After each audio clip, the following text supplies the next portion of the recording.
Hello दोस्तों, जैसा कि हमने पिछले एपिसोड में देखा, बेगर्स का ब्रांच लीडर बोलता है, इसे आसान शब्दों में हमें समझाओ। वो बूढ़ा जो कि सबको 10 कास्टिसमेंट्स के बारे में बता रहा था, वो बोलता हाँ हाँ क्यों नहीं। जब सोल किलिंग चैम्बर ने ये डिसाइड किया कि क्यूजी के डिवाइन स्वॉर्ड को बिना कोई कारण के मारना, ये सब जानकर उन्होंने बस एक ही चीज डिसाइड किया और वो था बर्बादी का। इसी वजह से अजूर एसासिन ने ये डिसाइड किया कि वो इस 10 कास्टिसमेंट्स वाली सजा को लेगा, जिससे कि उसके सोल किलिंग चैम्बर के बाकी मेंबर्स जिंदा रह पाएंगे, नहीं तो वहाँ के सारे मेंबर्स को मार दिया जाएगा।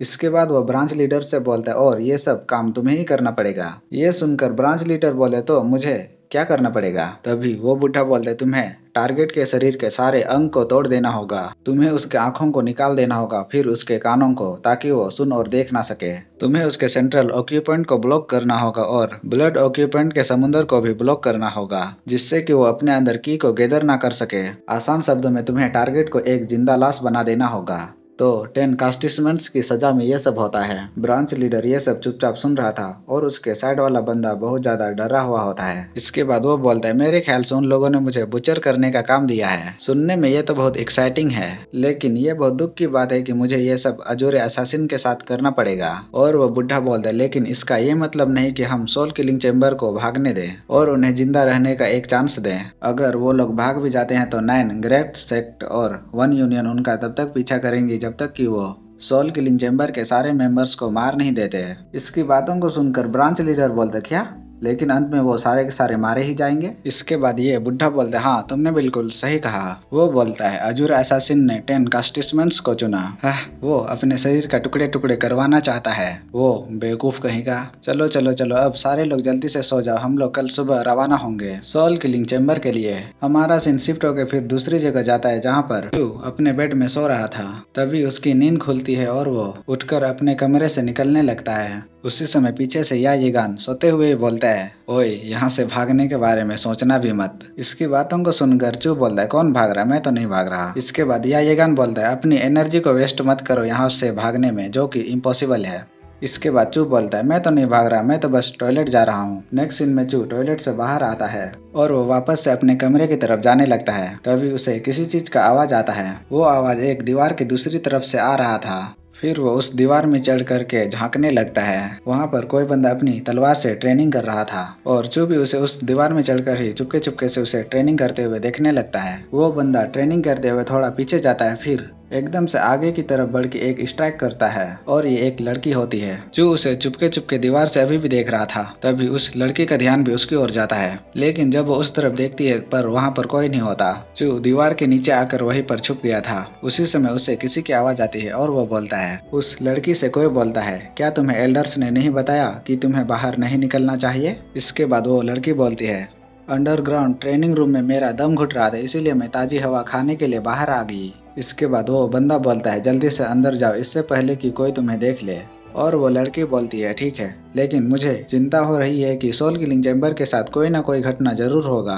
और वो बंदा बोलते, तुम्हें इन सब के बारे में चिंता करने की कोई जरूरत नहीं, एल्डर्स इस बारे में सोच लेंगे, बस तुम अपने ट्रेनिंग में ध्यान दो। इसकी बातों को सुनकर वो लड़की बोलती है, ठीक है। और वो बंदा आगे बोलता है, सोगो, चाहे कुछ भी हो जाए, लेकिन तुम्हें ये भूलना नहीं है कि तुम ही एकमात्र ऐसे हो कि जो कि सोल किलिंग चैम्बर को वापस से रिवाइव कर सकता है। तो गैस यही वो लड़की है जिसके बारे में कि फर्स्ट ब्रदर पहले बात कर रहा था। सोगो बोलती है, ठीक है, मैं समझ गई। इसके बाद हमारा सीन फिर शिफ्ट होकर दूसरे कमरे में जाता है। वहाँ पर कोई बोलता है, हाँ यही सब हुआ था। इसके बाद और कोई बोलता है, सेकंड ब्रदर, क्या तुम्हें सिन सिचुन याद है? सेकंड ब्रदर बोलता है, ऑफकोर्स मुझे याद है, मैं उसे कैसे भूल सकता हूँ। वो बंदा ड्रैगन हेडेड ब्लेड को यूज करने में बहुत ज्यादा माहिर था। इसके बाद तीसरा भाई बोलता है, क्या तुम्हें याद है कि उसने आखिरी पल में क्या कहा था?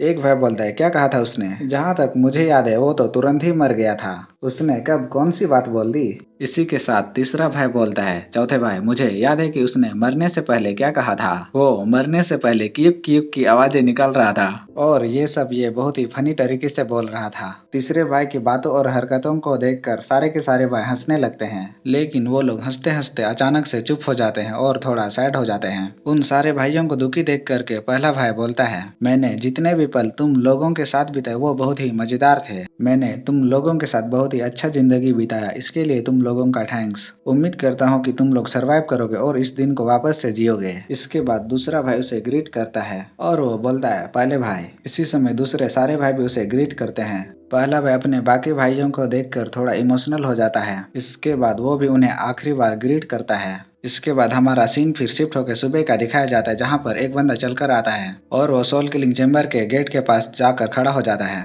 फिर वो उस गेट को देखता है और वो चिल्लाकर बोलता है, अजूरे असैसिन, क्यूची के डिवाइन स्वॉर्ड के कातिल, जल्दी से बाहर निकलो और 10 कास्टिसमेंट्स की सजा को स्वीकार करो।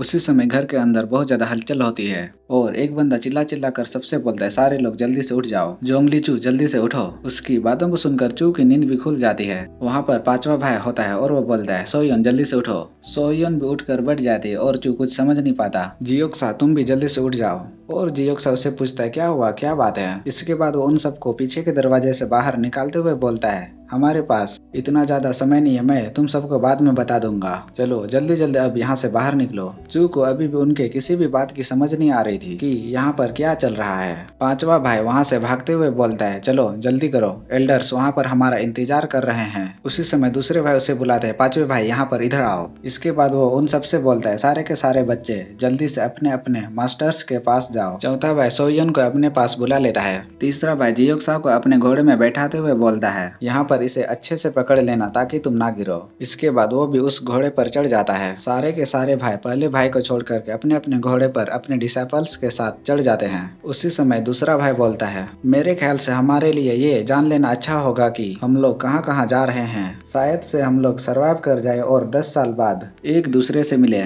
इसकी बातों को सुनकर चौथा भाई बोलता है, दूसरे भाई सारे के सारे सुरक्षित रहना। और दूसरा भाई भी बोलता है, सारे के सारे अपना ख्याल रखना। और वो अपने घोड़े को वहां से भगाने लगता है और वो वहां से जाते हुए बोलता है, ऑल राइट चलो। ये भाई यहाँ से इसीलिए भाग रहे हैं क्योंकि पहले भाई के साथ साथ इन्हें भी सजा मिलने वाला है। इसी वजह से ये लोग अपने अपने डिसाइपल्स के साथ यहाँ से भाग रहे हैं। नेक्स्ट सीन हमारा सोल किलिंग चैम्बर के अंदर दिखाया जाता है, जहाँ पर पहला भाई उन सारे बेगर्स के सामने आता है। उसके सामने बेगर्स का ब्रांच लीडर आकर बोलता है, मेरा नाम है नानियांग और मैं बेगर्स यूनियन का ब्रांच लीडर हूँ। यहाँ पर मैं 9 ग्रेट सेक्ट और 1 यूनियन को रिप्रेजेंट करने और 10 कास्टिसमेंट्स को परफॉर्म करने आया हूँ। इसकी बातों को सुनकर पहला भाई बोलता है, मैंने तुम्हारे बारे में बहुत सुना है, मेरा नाम है अजूरे असासिन। उसी समय वो ब्रांच लीडर चिल्लाकर बोलता है, ओए बास्टर्ड कहीं के, तुम्हारी क्यूची के डिवाइन स्वॉर्ड को मारने की हिम्मत कैसे हुई? क्या तुम अपने गुनाह को कबूल और अपनी सजा को स्वीकार करते हो? और पहला भाई बोलता है, मैं अपनी गलती को मानता हूँ, मैंने सेंट्रल प्लान्स के रूल को तोड़ा है, लेकिन मुझे नहीं लगता कि मैं ये डिसाइड कर सकता हूँ कि मैंने जो किया वो क्राइम था कि नहीं। इसकी बातों को सुनकर ब्रांच लीडर बोलता है, हाँ इसे देखो जरा, इसके मुंह को तो देखो, ये जल्दी ही जिंदा लाश बनने वाला है, लेकिन फिर भी ये ऐसी बकवास कर रहा है। चलो देखते हैं तुम कब तक अपने इस घमंड को बरकरार रखते हो। इसके बाद वो बाकी के भाइयों को चिल्लाकर बोलता है, सारे के सारे लोग कहाँ पर हो? उसी समय पहला भाई बोलता है, वो सारे के सारे जा चुके हैं और मुझे नहीं पता कि वो लोग कहाँ गए हैं। मैंने इस 10 कास्टिसमेंट्स की सजा को स्वीकार किया ताकि मेरे भाई यहाँ से वक्त रहते भाग सके। लगता है तुम 10 सजा के बारे में नहीं जानते। इसकी ऐसी बातों को सुनकर ब्रांच लीडर बोलता है, मुझे पता है, चाहे तुम जितना भी ज्यादा कोशिश कर लो, तुम्हें जल्दी ही ये एहसास हो जाएगा कि तुम्हारी सारी तरकीबें बेकार है। क्या तुम्हें सच में लगता है कि तुम्हारे भाई 9 ग्रेट सेक्ट से बचकर भाग पाएंगे? और इसी के साथ हमारा ये एपिसोड यहीं पे खत्म होता है। फिर मिलेंगे अगले वीडियो में।